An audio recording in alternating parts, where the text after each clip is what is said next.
ఇప్పుడే ఎన్గోల్డ్ బయర్స్ కి కాల్ చేయండి. మీ తాకట్టు బంగారం కష్టాలకి గుడ్ బై చెప్పండి.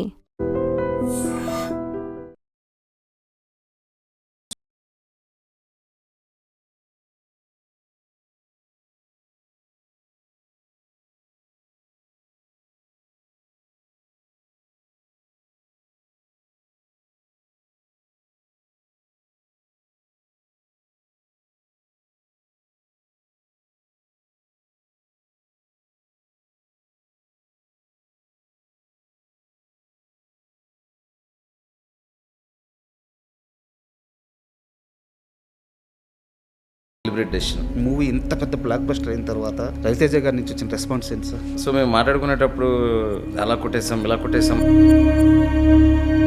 ఆ డిజైన్లో ఆయన నన్ను చేయనిచ్చారు. డప్పు శ్రీను గారి గురించి ఖచ్చితంగా మాట్లాడుతూ స్వామి కాన్షియస్గా ఆయనే పాడాలని ఒక నిర్ణయం తీసుకొని ఆయన్ని తీసుకురావడం, ఆయన ఇన్ని కోట్ల మందికి కొత్తగా పరిచయం చేయడం చాలా అద్భుతంగా అనిపించింది. ఫస్ట్ తీసుకున్న డెసిషన్ అదేనండి. నేను ఫస్ట్ ఏం చెప్పానంటే, కానీ అతనే ఈ పాట పాడాలి, అతను ఎక్కడున్నారో పట్టుకోండి. జీవి గారిని పిలిపించి చిన్న వాయిస్లో బేస్ కానీ కొంచెం తగ్గినట్టు అర్థమైంది. మళ్ళీ రెండోసారి పాడించాం. సాంగ్ స్టార్ట్ అయ్యి ఒక రోజు ఒక హాఫ్ డే, ఒక 2 రోజులు అలవాటు కోసం.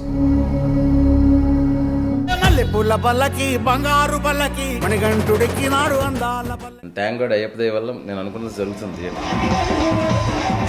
కొడుకు క్యారెక్టర్ కుమరం అతను మూవీలో అతను ఉండే ఆ స్క్రీన్ టైం చాలా తక్కువ అవ్వచ్చు, కానీ ఇంపాక్ట్ చాలా ఎక్కువ ఉంది. అసలు చాలాసేపు మనోడేనా పైగా అతని గురించి చెప్పాలండి. కుమరం పాప తను ఎక్స్పెక్ట్ చేయలే, ఇలా కొట్టు అన్న, నేనేనా అన్నా అన్నాడు. కళ్ళమ్మని నీళ్ళు పెట్టేసుకున్నాను. ఈ సందర్భంగా నేను కూడా థ్యాంక్స్ చెప్తున్నాను. ఇరుముడి చూసిన తర్వాత అంటే రామ్ చరణ్ గారి ఫ్యాన్స్ ఆ యాక్టింగ్కి, సో రామ్ చరణ్ గారితో మీ మూవీ పెడితే చాలా బాగుంటుందని చెప్పి అసలు సోషల్ మీడియా అంతా అవే మెసేజ్లు పెడుతున్నారు. అవునండి, ప్లానింగ్ ఏమన్నా? అదేనండి స్టోరీ అండి. దేనికైనా మీరు అన్నట్టు చరణ్ గారు లాంటి వ్యక్తి అక్కడ వెళ్ళానంటే great. Hi, welcome to my show. Sir నమస్తే. సార్ సూపర్ సక్సెస్ కొట్టారు ఇరుముడి. థియేటర్స్ అన్నీ ఒక టెంపుల్స్ లాగా మారిపోయినాయి. నేను సినిమా చూసినప్పుడు ఒక పర్టికులర్ సీన్కి నాకు ఒక ఫీల్ కలిగింది. నేను ఆ క్వశ్చన్తో ఇంటర్వ్యూ స్టార్ట్ చేస్తాను. మామూలుగా మాస్ మహారాజా రవితేజ లాంటి ఒక మాస్ హీరో, అండ్ మూవీలో కూడా మాస్ ఎలిమెంట్స్ చాలా ఉన్నాయి. ఇంటర్వెల్ దగ్గరికి వచ్చేలేకే మీకు నచ్చిన లేయర్లో ఒక నెగిటివ్ క్యారెక్టర్, విలన్ క్యారెక్టర్ తీసుకొని ఒక ఫైట్తోనో ఒక డైలాగ్తోనో ఒక ఇంటర్వెల్ కార్డ్ వేసుకోవచ్చు. ఒక తండ్రి కూతురు సింపుల్ ఇంటి మెట్లక మీద కూర్చొని ముందు మానే నాన్న, ఎప్పుడు అడగలేదు కదమ్మా, భయం వేస్తుంది నాన్న, మానేస్తాను తల్లి, ఇంత సింపుల్ వర్డ్స్తో ఇంత సింపుల్ ఎమోషన్స్తో ఒక ఇంటర్వెల్ కార్డ్ వేయడం థాట్ ఎలా వచ్చింది సార్? ఫాదర్ డాటర్ కాన్ఫ్లిక్ట్ మీదే మిగతా సినిమా ఉంటుంది అనేది క్లియర్గా చెప్పాలి. ఇంటర్వ్యూ బ్యాంక్ అనేది సార్ పాయింట్. దానికి ముందు ఒక ప్రీ ఇంటర్వ్యూలకి యాక్షన్ లేకుండానే ఒక యాక్షన్ మూడ్ క్రియేట్ చేయాలి అనేది వచ్చి, దాని నుంచి నెమ్మదిగా కూతురు వైపు టర్న్ అయ్యి మిగతా సినిమా అంతా తండ్రికి కూతురికి మధ్యలో ఉండబోతుంది, అయ్యప్ప స్వామి బ్యాక్డ్రాప్కి వెళ్ళబోతున్నాం అని చెప్పాలి అనేది డెలిబరేట్ డెసిషన్. ఇంకొకటి ఏంటంటే, ఇప్పుడు ఇంటర్వెల్ కాబట్టి మనం ఒక మాస్ కమర్షియల్ హీరోతో చేస్తున్నాం కాబట్టి ఒక యాక్షన్ బ్లాక్తో చేయాలి అని ఎప్పుడు అనుకోలేదు. ఎందుకంటే అసలు ఫిల్మ్ స్క్రిప్టే అలా డిజైన్ లేదు. డిజైన్లో త్రినాథ్ ఎక్కడ మనం దాటి వెళ్ళడు. మన జీవితం ఎలా ఉంటుంది, అతని జీవితం కూడా అలా పడుతుంటాడు, లేస్తుంటాడు. కరెక్ట్. సో మాలేసిన తర్వాత తన నిస్సహాయత ఎలాగా సెకండ్ హాఫ్లో ఉంటుంది కదా, ఆ నిస్సహాయతని టక్కమని కాకుండా ఇక్కడే అలవాటు చేయాలి, ఎస్టాబ్లిష్ చేయాలి. అంటే త్రినాథ్కి కూడా తెలియని విషయాలు, త్రినాథ్కి కూడా సిచ్యువేషన్కి లొంగిపోయే విషయాలు త్వరలో జరగబోతున్నాయి సార్ అని ఒక హింట్ ఇస్తూ, కూతురు ఎమోషన్లోకి వెళ్ళబోతుంది సినిమా అని 2వ హింట్ ఇస్తూ, 3వ హింట్ అయ్యప్ప స్వామి బ్యాక్డ్రాప్లోకి వెళ్ళబోతున్నాం అని. సో ఆ మూడింటిని ఎంత యాక్సిలరేట్ చేస్తూ సెకండ్ హాఫ్ వెళ్తుంది అనే దాంట్లో నుంచి ఒక ఎక్సైట్మెంట్తోనే ఇంటర్వ్యూలు వేయడం జరిగింది సార్. నిజంగా చాలా ఆనందంగా అనిపించింది అలాంటి ఒక సీన్తో ఇంటర్వ్యూ వేయడం. అంటే నేను అబ్జర్వ్ చేసిన ఇంకోటి వచ్చేసి, ఈ త్రినాథ్ క్యారెక్టర్ అంటే రవితేజ గారి సీన్లు చాలా వరకు అంటే ఏ క్రేన్ షాట్లో అలా కాకుండా ఆయన్ని కెమెరా ఫాలో అవుతున్న షాట్లే చాలా ఎక్కువ ఉన్నాయి ఆ క్యారెక్టరేషన్ చుట్టూ. ఇది పర్టికులర్గా వాంటెడ్గా తీసుకున్న డిసిషనా? అంటే నేను కరెక్టేనా నేను అబ్జర్వేషన్ చేసింది? ఏం చెప్తారు అది? అంటే ఆయన ఫాలో అవుతూ కెమెరా మూమెంట్ ఉంటుంది చాలా షాట్లు. పర్టికులర్గా మీరు వాంటెడ్గా తీసుకున్న డిసిషన్ అది? నేను ఏ సీన్ కా సీన్ కన్సీవింగ్లో మాట్లాడుకుంటూ ఉంటాము. బట్ నేనేమన్నానంటే, త్రినాథ్ అనే వాడిని ఆడియన్స్ ఎంత రిలేట్ అయితే తన బాడీ లాంగ్వేజ్కి, తను మాట్లాడే మాటకి, తన కళ్ళల్లో కన్నీళ్ళకి, తన చిరునవ్వుకి ఎంత రిలేట్ అయితే అంత బాగా ప్రీక్లైమాక్స్ అండ్ క్లైమాక్స్ పోర్షన్స్ వర్కౌట్ అవుతాయి అనేది నాకు తెలుసు. సో అందువల్ల ఏంటంటే త్రినాథ్ ఆ టైంలో ఎలా ఉన్నాడు అనేది మాత్రం ఆడియన్స్కి అబ్జర్వ్ అవ్వాలి అనే దాంట్లోంచి కెమెరా యాంగిల్స్ కానీ అన్ని ప్లాన్ చేయడం. ఎక్కడ డిస్టర్బెన్స్ లేదు సార్ కెమెరా యాంగిల్స్లో. అవును, ఆ క్యారెక్టర్ మూడు ఎక్కడ చెడిపోకుండా ఫాలో అవుతుంది. అంటే రెండు రకాలు ఉంటాయండి. ఒకటి ఏంటంటే క్యారెక్టర్ కంటే మేకింగ్ స్పీడ్గా వెళ్ళిపోవడం, లేదంటే క్యారెక్టర్తో పాటు క్యారెక్టర్ ఎంత నెమ్మదిగా ఉంటే అంత నెమ్మదిగా మేకింగ్ చేయడం. క్యారెక్టర్ కొంచెం ఫాస్ట్ అయినప్పుడు ఫాస్ట్గా చేస్తే ఆ క్యారెక్టర్ తాలూకే స్పీడే ఆడిటోరియం సెట్ అవుద్ది. So you don't feel lag.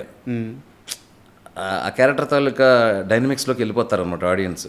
So then they will forget that film is faster slow they doesn't matter అనమాట. సార్ అది.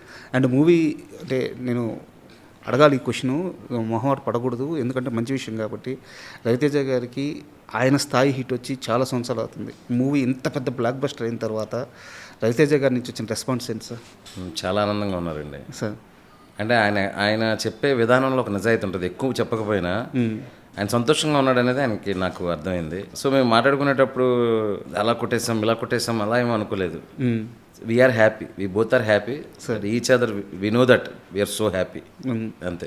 అండ్ పైగా మీ ఇద్దరి మెంటాలిటీ కూడా బాగా మ్యాచ్ అయ్యేలాగా ఉంది. ఎందుకంటే ఇద్దరు ఒకే వైపులో ఉంటారు, ఒకేలాగా ఆలోచిస్తారు, ఇద్దరు సరైన అదే పాత్రలో ఉండే మనుషులు. సో ఆ ఎక్స్పీరియన్స్ ఎలా ఉంది సార్ ఇంత మేకింగ్ ఎక్స్పీరియన్స్ రవితేజ గారితో?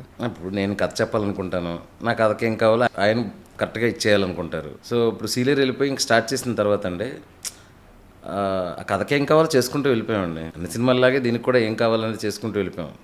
ఇది చాలా జాగ్రత్తగా చేయాలి మనం, అలాగే ఏం లేదు, ఒక సినిమాని ఎలా చేస్తామో అలా చేసుకుంటూ వెళ్ళిపోయాం. కాకపోతే కథ చెప్పినప్పుడే అది డిజైన్ అయిపోయింది, న్యాచురల్గా వెళ్ళాలనేది, ఒక రియలిస్టిక్గా వెళ్ళాలనేది డిజైన్ అయిపోయింది.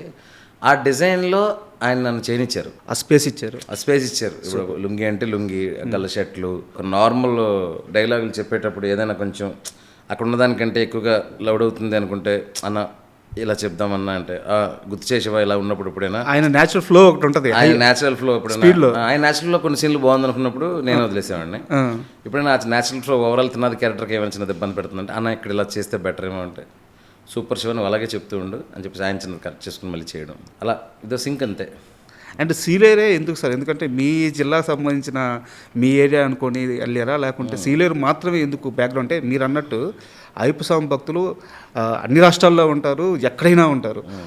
ఆ ఎమోషన్ని ఎస్టాబ్లిష్ చేయడానికి సీలేరు ప్రాంతాన్ని మాత్రం ఎందుకు ఎంచుకున్నట్టు? ఈ కథ అయ్యప్ప స్వామి భక్తులు త్రినాథ్ అనే భక్తుడికి వాళ్ళ ఊర్లో ఏం జరిగింది అనేది కదా, వాళ్ళ ఊర్లో ఇస్ ది అండర్లైన్ అనమాట. సో తను ఎంత ఇన్నోసెంట్ అంటే ప్రపంచం అంతా చాలా బాగుంటుంది అనుకున్నంత ఇన్నోసెంట్. తన చుట్టూ ఎక్కువ విషయాలు ఎక్కువ మనుషులు ఉండకూడదు, ఆ ఉన్న 4-5 మనుషులనే జీవితం అనుకోవాలి. సో ఫస్ట్ ఏంటంటే లొకేషన్ చాలా డెన్స్గా ఉండాలి, పీపుల్ చాలా తక్కువగా ఉండాలి. So then the suspense mood, emotion. క్యారెక్టర్లు తక్కువ ఉండేసరికి ఏమవుతుందంటే జనాలు క్యారెక్టర్లు తక్కువ ఉండేసరికి నీ కళ్ళకి ఎక్కువగా కనపడుతుంటారు, వాళ్ళు పెద్దగా కనపడుతుంటారు క్యారెక్టర్లని. సార్ ఎక్కువ మందిలో తక్కువ మందిని చూపించడం కంటే అవును, అలాంటి ఒక డెన్స్ లొకేషన్లో 4-5 క్యారెక్టర్లు పెట్టి నువ్వు కథ చెప్తున్నప్పుడు నీకు తెలియకుండానే ఒక ఏరీ మూడ్ క్రియేట్ అవుతుంది వాళ్ళ చుట్టూ. వాళ్ళని ఫాలో అయ్యే విధానం కూడా ఆడియన్ చాలా ఆర్గానిక్గా ఉంటుంది అనమాట.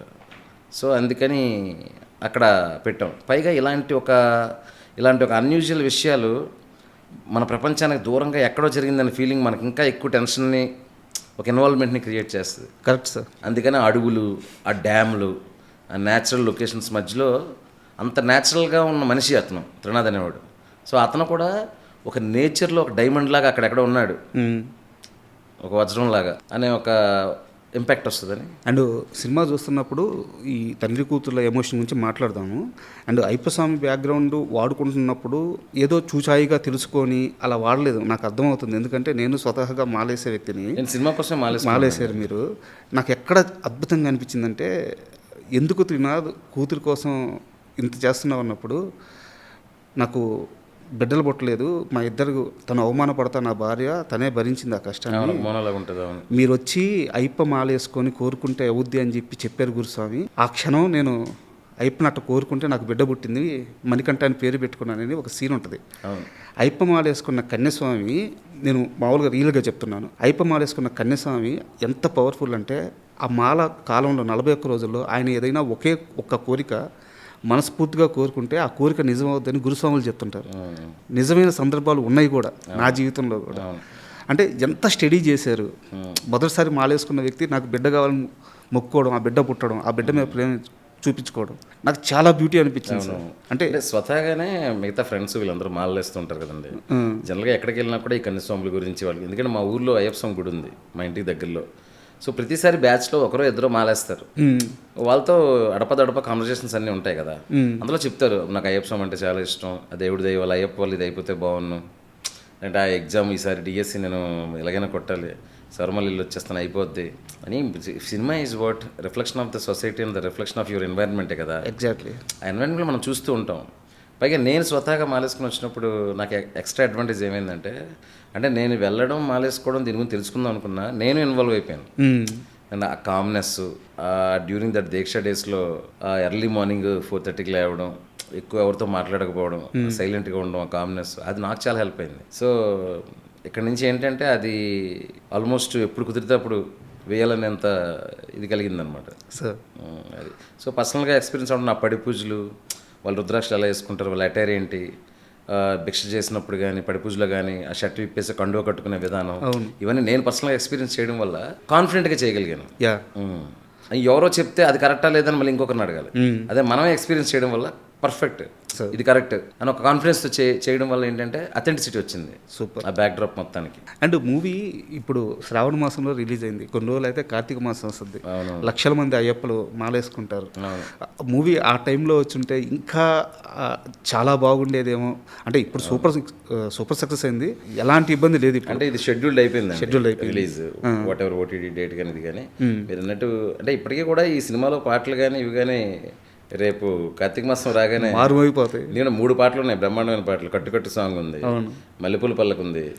పైగా ఇప్పుడు మీకు ఇంటర్వెల్ తర్వాత ఒక బ్యూటిఫుల్ సాంగ్ ఉంటుంది. అసలు అయ్యప్ప మాల్లోకి వెళ్ళిన తర్వాత రోజులు గడుస్తున్న కొద్దీ ఎలా డ్రాక్స్ అవుతాడు మనిషి, ఎలా ఆ ట్రాన్సిషన్ పీరియడ్లో డిస్టర్బెన్స్ నుంచి ఆ పీస్ ఎలా వస్తుంది అనే ట్రాన్సిషన్ పీరియడ్, అది సూపర్ సాంగ్ అది. అలాంటి కాంటెక్స్లో ఇప్పుడు దాకా పాట రాలేదు. అంటే అయ్యప్ప స్వామి పాటలు వచ్చాయి కానీ ఒక మామూలు మనిషి అయ్యప్ప మాల వేసుకున్నప్పుడు స్లోగా అతను ఎలా కన్వర్ట్ అవుతాడు, దానికి ఎలా అలవాటు పడతాడు అనే సిచ్యువేషన్ చాలా కొత్త సిచ్యువేషన్. అది ఇప్పుడు రేపు పొద్దున వీడియో సాంగ్ రాబోతుంది. సో సినిమాలో కూడా అది చాలా బాగా పోయింది. ఇవన్నీ విపరీతంగా నవంబర్ నుంచి ప్లే అవబోతున్నాయి అన్ని చోట్ల 100%. ఇప్పట్లో పోయే ఇంపాక్ట్ కాదు సార్ ఇది. మీరున్నా నేనున్నా, మీరు లేకపోయినా నేను లేకపోయినా, ఇరుముడి పాటలు ఇరుముడి కంటెంట్ ఉండిపోద్ది అలాగా. సూపర్. అది నాకు ఈ 2 పాటలు అనిపిస్తుంది అనమాట. Something from my side, I did something to the for the Swami's and the people. Super sir. మీరు చూసుంటారు చాలా వీడియోస్ బయటకు వచ్చినాయి. థియేటర్లో మల్లెపూల పల్లకి సాంగ్ ప్లే అవుతున్నప్పుడు కొన్ని వందల మంది స్క్రీన్ ముందుకు వెళ్ళిపోయి అది ఒక పూనకం వచ్చినట్టు. ఇంచుమించు నేను ఈ ఇంటర్వ్యూ స్టార్టింగ్గా చెప్పాను, థియేటర్స్ గుడ్లుగా మారిపోతున్నాయని చెప్పేసి. ఆ విజువల్స్ చూస్తున్నప్పుడు ఎలా అనిపిస్తుంది? ఇదంతా మీరు కన్సీవ్ చేసింది కదా, మీ మైండ్ నుంచి వచ్చిన ఈ ప్రోడక్ట్? లేదండి, ఆడియన్స్ కన్సీవ్ చేసిందే.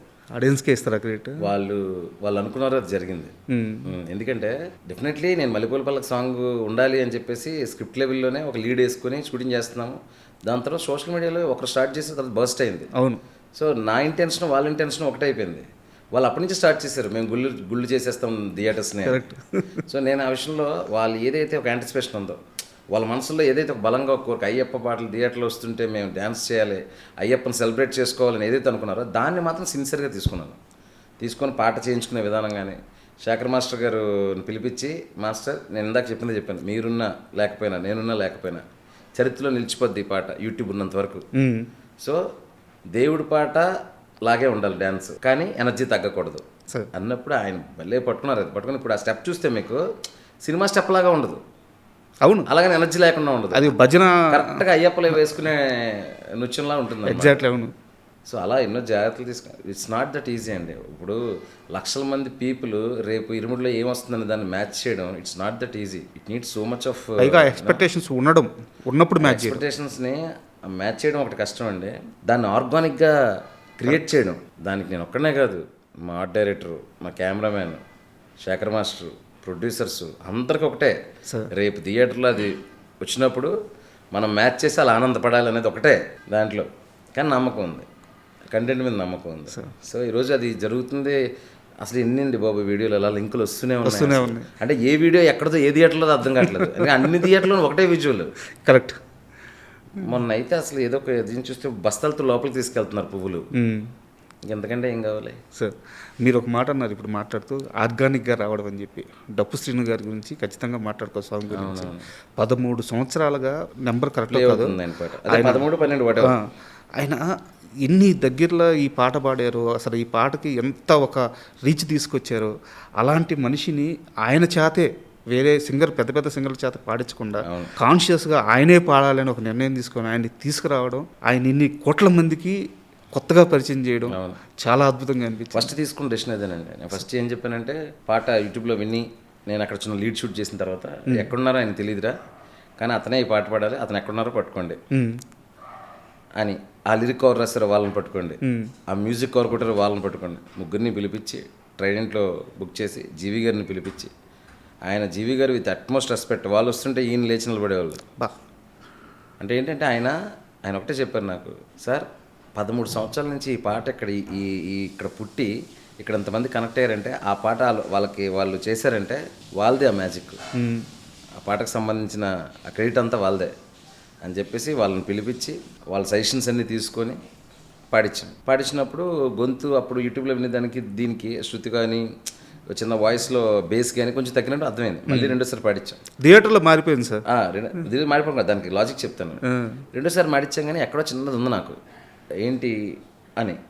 సాంగ్ స్టార్ట్ అయింది. సాంగ్ స్టార్ట్ అయ్యి ఒకరోజు ఒక హాఫ్ డే షూటింగ్ చేసేసరికి అసలు మేము మర్చిపోయాం అసలు ఆ గొంతులో ఏముందని మర్చి అంత వైబ్ వచ్చేసింది సెట్ మొత్తానికి. అవును, నేను సేమ్ అదే చెప్పాను, ఎవరు కంగారు పడొద్దు, ఒక 2 రోజులు అలవాటు కోసం. ఎందుకంటే 15 సంవత్సరాలు వినేస్తున్నారు సేమ్ ఫ్రీక్వెన్సీ ఆ పాతది. దాని నుంచి ఈ ఫ్రీక్వెన్సీకి రావడానికి ఒక 2 రోజులు పడుతుంది. థియేటర్లోకి వెళ్ళిన తర్వాత మాత్రం రవితేజ గారి డ్యాన్స్, స్వాములు, ఆ వైబు, ఆ పల్లకి, ఈ వీటిల్లో అసలు హ్యాపీగా ఎంజాయ్ చేస్తారు, డౌటే లేదు. అలాగని మనం భయపడిపోయి ఏదో తప్పు చేసేసామని కంగారు పడిపోయి ఏది ప్లేబ్యాక్ సింగర్తో పాడించామనుకోండి, లేదు అది ఇంకా మోర్ డ్యామేజ్ అవుతుంది. అవును. సో అదొక conscious decision. And thank God Ayyappa దయ వల్ల నేను అనుకున్నది జరుగుతుంది థియేటర్లో. Super sir. అండ్ నేను ఇప్పుడు అడగబోయే క్వశ్చన్ ఇరుముడి గురించి కాదు, సినిమా గురించి కూడా, మీ పాత సినిమాల గురించి కూడా కాదు, మీ సెన్సిబిలిటీ తెలిసి నేను మీ సినిమాలు చూసి అడుగుతున్నాను. మీ జీవితంలో బ్యాక్గ్రౌండ్లో అమ్మగారు కానీ, మీ భార్య కానీ, లేదా పిన్ను అత్తో ఎవరో ఒక అమ్మమ్మ, ఒక బలమైన స్త్రీ ఉన్నారు, మిమ్మల్ని జీవితంలో చాలా పెద్దగా ఇంపాక్ట్ చేసిన మనిషి ఆమె అనిపిస్తుంది. నిజమేనా?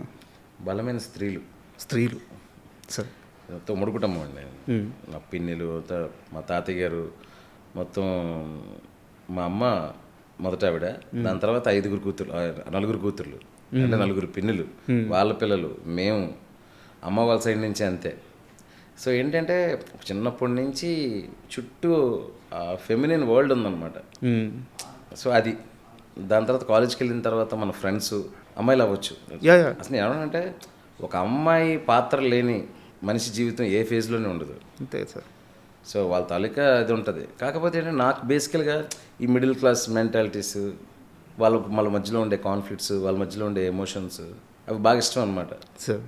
అంటే నేను స్వతహాగా వాళ్ళతో పాటు ఉండి మాట్లాడి ఇష్టపడతాను. సినిమాలు తీసేటప్పుడు కూడా నాకు అలాంటివి టచ్ చేయడం ఇష్టం. నిన్ను కోరి మధ్యలో లైట్ హార్టెడ్గా లవ్ స్టోరీలు కాబట్టి అలా తీసాము. ఇందులో ఆ లవ్ యాంగిల్ కాకుండా ఇంకా అంతకంటే పెద్ద కాజ్ ఉంది, పర్పస్ ఉంది దీనికి. గర్ల్స్, వాళ్ళ చుట్టూ ఉండే ఒక ప్రపంచం, అందులో ఒక ఇన్నోసెంట్, ఆ ఆడవాళ్ళ వెనకతలు నిలబడే ఒక ఇన్నోసెంట్, వాడికి తాగడం అనే ఒక ఫ్లా, దాంట్లోంచి నన్ను ఎక్స్ప్లోర్ చేసుకోవడానికి అవకాశం ఇచ్చింది సినిమా. సార్ అందువల్ల చేయగలిగాను. నాకు బాగా అనిపించింది ఎక్కడంటే కొన్ని డైలాగులు ఉన్నాయి సార్. ఆడపిల్లని పెంచాల్సింది భయంతో కాదు, ధైర్యంగా పెంచాలి, ఆ పిల్లలో ధైర్యం ఉండేలా పెంచాలని చెప్పి ఒక సీన్ ఉంటుంది. హీరో గారు చెప్తారు. అండ్ ఇంకో డైలాగ్ వచ్చేసి, మన పిల్లల వెనక ఒకడున్నాడు, పైన చెయ్యేస్తే చంపేస్తాడనే భయం లేకపోతే వాళ్ళని మనం కాపాడుకోలేమని చెప్తారు. ఎంత బలమైన మాటలు అయ్యి. అంతే కదండి సార్. మనం చూస్తున్నాం కదా ఇవన్నీ. నేను దీంట్లో డిస్కస్ చేయాలి, నిలబడాలి, ధైర్యంగా మాట్లాడాలి, అది ఏ ప్రాబ్లం అయినా సరే జస్ట్ స్పీక్ అవుట్. దాని తర్వాత అది ఎంత దూరం వెళ్తుందని తర్వాత విషయం, మాట్లాడాలి అనే ఒక విషయాన్ని చెప్పడానికి ట్రై చేశాను. అది ఏదో లైట్ హార్టెడ్గా స్పీచ్లాగా చెప్తే ఈ కాలంలో అవ్వదండి. కొన్ని విషయాలు గట్టిగా చెప్తేనే, గుండెకి తగిలేలా చెప్తేనే అవి నిలబడతాయి బ్రెయిన్లో. అందుకే నేను కొంచెం ఇంటెన్స్గా చెప్దామని డిసైడ్ అయ్యాను ఈ పాయింట్ని. చాలా లైట్ హార్టెడ్గా ఒక ఫ్యామిలీ కథలా కూడా చెప్పొచ్చు, కానీ అది ఇంపాక్ట్, ఇమేజ్ నిలబడాలండి. కనీసం సినిమా చూసిన తర్వాత వచ్చి 2 గంటలు కనీసం ఇంకొకరితో షేర్ చేసుకోవాలి, ఈ పాయింట్ చెప్పాడురా, ఈ పాయింట్ ఇందులో డిస్కస్ చేశారని నాకు ఫీలింగ్ అయినా ఉండాలి. సార్ స్వతహాగా నాకు సినిమాని థియేటర్లో వదిలేసేయడం కంటే అది ఏదో టేక్ అవే చేయాలనే మెంటాలిటీ నాది నా ఫస్ట్ ఫిలిం నుంచి. లక్కీ ఇది 100% టేక్ అవే చేసింది. In that way very fortunate. And more over అంటే అయ్యప్ప స్వామి ఎలిమెంట్ ఉన్నా సరే ఓన్లీ అయ్యప్ప స్వామి ఎలిమెంట్ అయ్యప్ప స్వామి పాటలు మాత్రమే ఉండి గుడ్ మూవీ కానీ గుడ్ రైటింగ్ కానీ లేకుండా ఉంటే కష్టమైపోయేది. సో సినిమా రైటింగ్ కానీ మీరు తీసిన విధానం కానీ చాలా అద్భుతం. ముఖ్యంగా ఆ తండ్రి కూతురు మధ్య ఉండే ఆ బాండింగ్, అసలు థియేటర్లో కూర్చొని సినిమా చూస్తుంటే ఇంటికి వెళ్ళిపోయి ఎప్పుడు నా బిడ్డని హగ్ చేసుకుందామా అనిపిస్తుంది. అది యాక్చువల్గా జరిగిందండి. నాకు చాలామంది కాల్ చేసి, అంటే ఇండస్ట్రీలో పెద్ద పెద్ద ప్రొడ్యూసర్స్ డైరెక్టర్స్ కూడా నాతో 2-3 చెప్పిన మాట ఏంటంటే, చూసిన తర్వాత ఒకరు ఏం చెప్పారంటే యుఎస్ వెళ్ళాలంట వాళ్ళ పాప, చూసిన తర్వాత ఎయిర్పోర్ట్కి వెళ్ళారంట సార్ సెండ్ ఆఫ్ ఇవ్వడానికి. అంతే కదా, ఆ బంధం వేరు కదండి, ఆ బాండ్ వేరు. దాన్ని టచ్ చేస్తే అది అలా అలా బ్లాస్ట్ అవుతుంది. అది హ్యూమన్ ఎమోషన్కి ఉండే ఇది, అది కూడా father daughter emotion, father son emotion, what ever. అవును. సో అలాగే ఇంకొకరు కూడా థియేటర్లో చూసిన వెంటనే డాటర్ దగ్గరికి వెళ్ళడం, అలాంటివి చాలా జరిగాయి. అయితే మీ రైటింగ్ విషయానికి వస్తే ఒక లైన్ అనుకున్న తర్వాత దాని చుట్టూ పీఠముడులు మీరే బిగించుకుంటారు, అవును, మీరే విప్పుకుంటూ వెళ్తారు. చాలా కష్టమైన మార్గాన్ని ఎంచుకుంటారు కథ చెప్పడానికి. మీరు నిన్ను కోరి కానీ ఆ లైనే చాలా కాంప్లెక్సిటీ ఉన్న లైన్. అవును, మజిలీ కానీ ఇరుముడి కానీ ఈవెన్ ఖుషి కూడా, ఖుషిలో ఒక బ్యూటిఫుల్ లవ్ స్టోరీ ఉంటుంది. కానీ ఒక atheist family, God believer family మధ్యలో అలా నలిగిపోయారని ఆ కాంప్లెక్సిటీ అక్కడ ఉంటుంది. సో ఎందుకు ఇంత కష్టమైన మార్గాన్ని ఎంచుకుంటారు కథ చెప్పడానికి? రియల్ లైఫ్ అలాగే ఉంటుందండి. రియల్ లైఫ్ ఇప్పుడు మిడిల్ క్లాస్ ఫ్యామిలీ లోపలికి వెళ్తే వాళ్ళకి వచ్చే ప్రాబ్లమ్స్ అక్క చెల్లెల మధ్యలో ఒక చీర గురించో, లేదంటే ఫ్యామిలీ మెంబర్స్ మధ్య, అన్నదమ్ముల మధ్యలో 60 రూపాయల కోసం, చాలా చిన్న చిన్న విషయాల కోసమే ఎమోషనల్గా లోన్ అయిపోతారు. మిడిల్ క్లాస్ ఫ్యామిలీలో ఆ బ్యూటీ ఉంటుంది. 1000 కోట్లు 2000 కోట్లు ఉన్నోడికి ఏముంటుంది, సాదాసీదాగా వెళ్ళిపోద్ది తన లైఫ్. ఎక్కడైతే బతకడానికి కష్టం ఉందో అక్కడే కాన్ఫ్లిక్ట్ వస్తుంది. ఆ కాన్ఫ్లిక్ట్లో ఆ పర్టికులర్ మనుషులు ఎలా రియాక్ట్ అయ్యారు, అందులో ప్రేమ ఉంటుంది, జల్సీ ఉంటుంది, ద్వేషం ఉంటుంది. అలాంటి వాటి మీద సినిమా తీయడం ఇష్టం అనమాట. సో అందుకే ఇప్పుడు ఈ సినిమాకి వచ్చేసరికి ఇది కంప్లీట్గా డిఫరెంట్ ప్రెమైస్ అనుకోండి. అసలు ఆ గర్ల్స్ చుట్టూ ఏంటి, అసలు మన ఇళ్ళలో మన కూతురుతోనే ఒక బాండింగ్, బయట చాలామంది కూతుర్లు ఉంటారు. ఇలాంటి ఒక ఎమోషనల్ వరల్డ్లో ఒక ఇన్నోసెంట్ ఒక చిన్న ఫ్లాతో ట్రావెల్ ఆడియన్స్ రిలేట్ అయ్యి తనని ఫీల్ అయ్యి తద్వారా తన ఎక్స్పీరియన్స్ చేసిన వాళ్ళు ఎక్స్పీరియన్స్ చేసి ఫైనల్గా ఒక మెచ్యూరిటీ లెవెల్తో బయటకు రావాలనేది పాయింట్ అనమాట నేను అనుకున్నది. డెప్త్ అది. అయితే మీ రైటింగ్ గురించే మాట్లాడుతున్నాను కాబట్టి నాకు ఒక చిన్న ఇన్ఫర్మేషన్ తెలిసింది, అది అడుగుతాను. మీరు స్టార్టింగ్ సీరియల్స్కి వర్క్ చేసేవాళ్ళు, మీ పక్కన నరేష్, లక్ష్మణ్ అని చెప్పి మీ ఫ్రెండ్స్ వాళ్ళు కూడా వాళ్ళు కూడా. సో అంటే నేను వాళ్ళతో మాట్లాడలేదు, వేరే వాళ్ళతో మాట్లాడాను. శివ నిర్వాణ మాట్లాడుతుంటే ఒక క్లారిటీ ఉంటుంది, చాలా బలంగా అంటే నేను సీరియల్స్ గురించే చెప్తున్నాను సార్, ఆ టైం గురించే చెప్తున్నాను. తనకేం కావాలో చాలా బలంగా నిలబడతాడు. అది చూసేవాడికి అర్థం కాదు. తన అవుట్పుట్ వచ్చిన తర్వాత ఎందుకు అంత బలంగా నిలబడుతున్నాడో, ఎందుకు అంత వాదిస్తున్నాడో అర్థమవుద్ది. సో తనకి రైటింగ్ మీద, మేకింగ్ మీద, రెండింటి మీద సమానమైన మంచి పట్టుంది అని చెప్పారు. సో అది ఎలా బిల్డ్ అయింది సార్? అంటే ఒక డైరెక్టర్కి మేకింగ్లో స్ట్రాంగ్నెస్ ఉండొచ్చు, రైటింగ్లో స్ట్రాంగ్నెస్ కొంతమందికి ఉంటుంది. రెండింటిని అంత బలంగా పట్టుకోవడానికి కారణం ఎవరు? అంటే అది నాకు ఏదైతే వచ్చిందో అది రిఫ్లెక్ట్ అవుతుందండి. కానీ నేనేమంటున్నానంటే, ఇప్పుడు నాకేమి ఇష్టమో నాకు తెలిసినప్పుడు, నాకు ఏది కావాలో నాకు తెలిసినప్పుడు, నాకు నచ్చాలంటే ఏం చేయాలో తెలిసినప్పుడు అదే చేస్తాను. వేరే వాళ్ళకి నచ్చుతుందా లేదంటే ఎంతమందిని కన్విన్స్ చేయాలి అన్నిటికంటే ఫస్ట్ నేను చేసిన పని నాకు ఫస్ట్ నచ్చాలి, అదే important. And honest to my self అని పెట్టుకుంటాను. దాన్ని సిన్సియర్గా అడాప్ట్ చేయడానికి ట్రై చేస్తాను. అది మీకు కూడా నచ్చుతున్నందుకు హ్యాపీ. సో నాతో చెప్పింది కాదంబరి కిరణ్ గారు, సార్తో మాట్లాడినప్పుడు. అవునవును, ఆయన దగ్గర నేను ఒక సీరియల్కి వర్క్ చేశాను. కాదంబరి కిరణ్ గారు చాలా ఎంకరేజ్ చేసి బాగా చూసుకున్నారు. ఇప్పుడు ఆయన అన్న మాట ఏంటంటే, ఓ కే విశ్వనాథ్ గారు, ఓ జంజాల గారు, వీళ్ళ దగ్గర నేను పనిచేశాను రాజా. అంటే ఒక సీన్ని కన్సీవ్ చేయడానికి వాళ్ళు డిస్కషన్ పెడతారు. నేను తరువాత అంటే ఆయన చాలా జర్నీ కదా సార్. అవును, మనకి తెలుగు స్టేట్స్లో సినిమా రాకముందు నుంచి ఉన్నాడు ఆయన. అవునవును, అంత జర్నీలో నేను మళ్ళీ ఒక డైరెక్టర్ అంత డిస్కస్ పెట్టడం, అంత తపన పడడం నేను మళ్ళీ శివ దగ్గర చూశాను అని చెప్పి ఆయన ఆ మాట అన్నారు.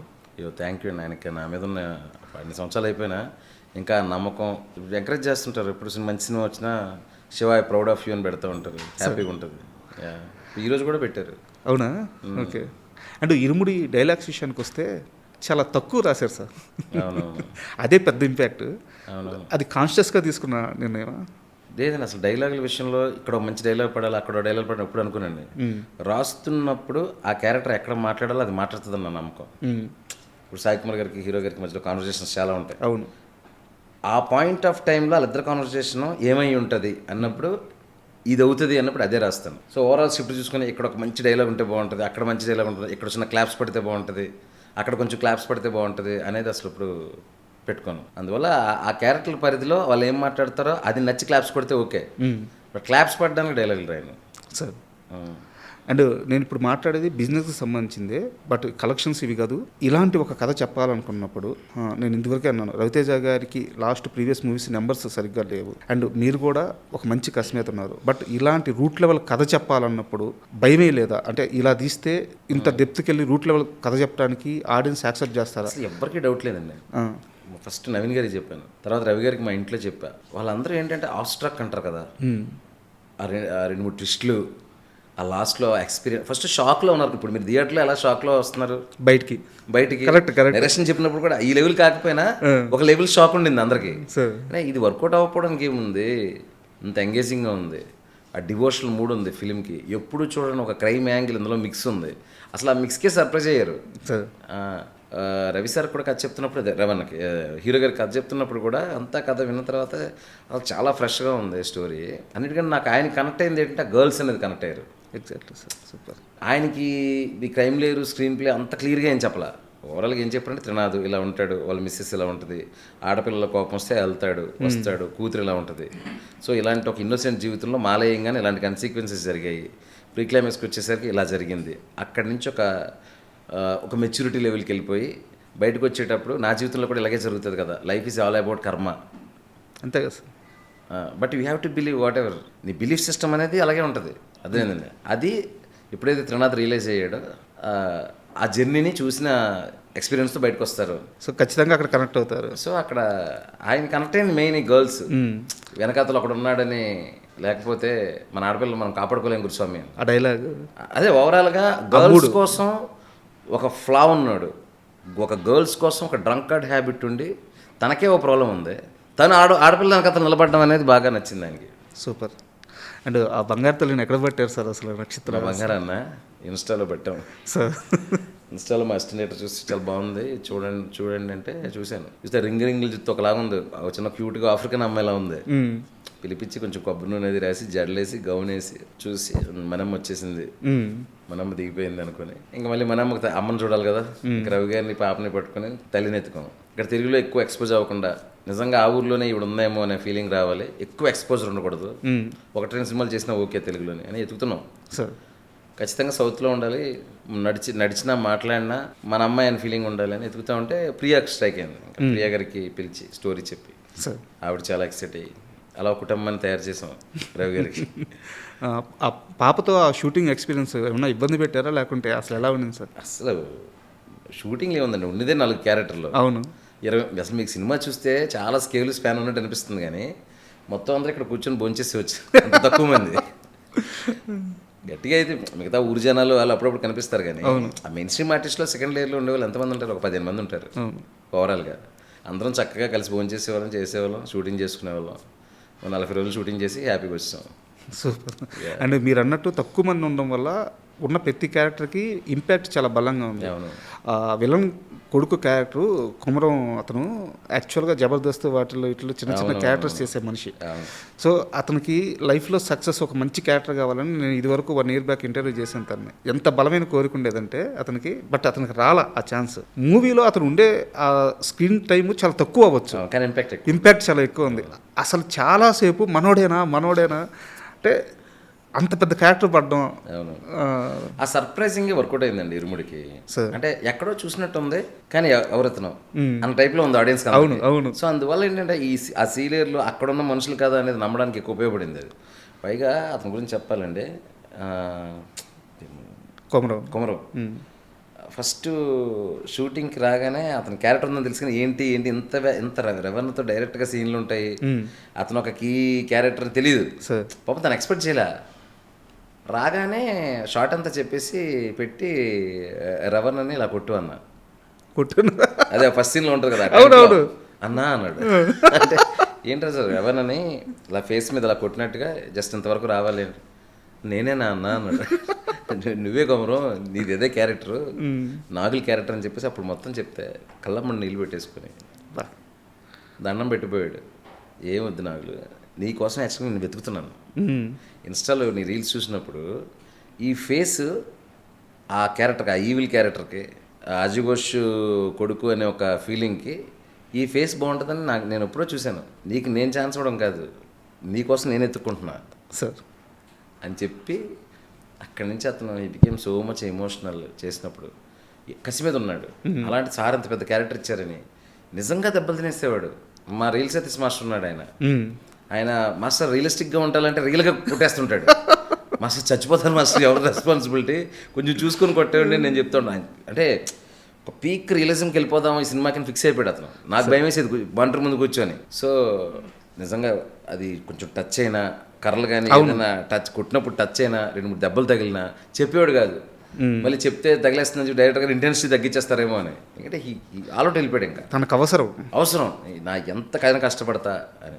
ఈ సందర్భంగా అతనికి నేను కూడా థ్యాంక్స్ చెప్తున్నాను కొమరానికి. బట్ చాలా మంచి పేరు వచ్చింది అతనికి. Yes sir.